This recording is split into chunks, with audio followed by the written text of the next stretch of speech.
الله وبركاته. حبايبي عاملين ايه؟ يا رب نكون بخير وبصحة وفي احسن حال. يا ترى ايه حقيقة طلب المخرجة ايناس الدغيدي الزواج من السيناريست تامر حبيب؟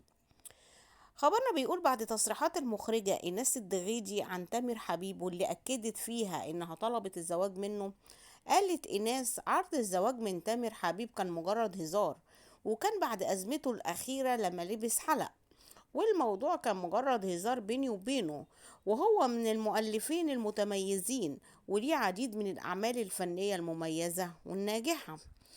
قبل ما ندخل في التفاصيل، لو لسه متابعنا ياريت تكمل الفيديو للآخر وما تنساش تدوس اللايك وتشرفنا بالاشتراك.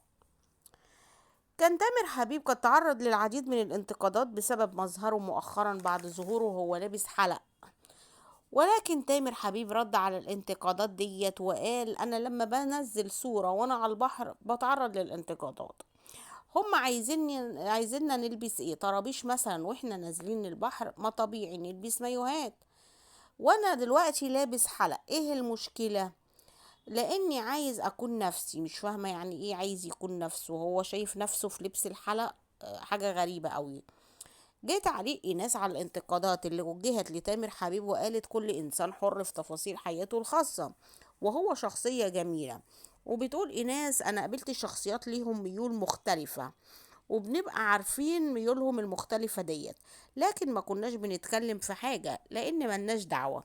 وتامر حبيب انسان محبوب جدا في الوسط السينمائي، وحياته الشخصية دي حاجة بتاعته وملناش دعوة بيها، لانه ما اذناش في اي تصرف، وهو سيناريست محترم وكلنا بنحبه. بس برضو حكاية لبس الحلق ديت برضو لازم يكون ليها تفسير، وايه اكون نفسي ديت مش عارفة يعني.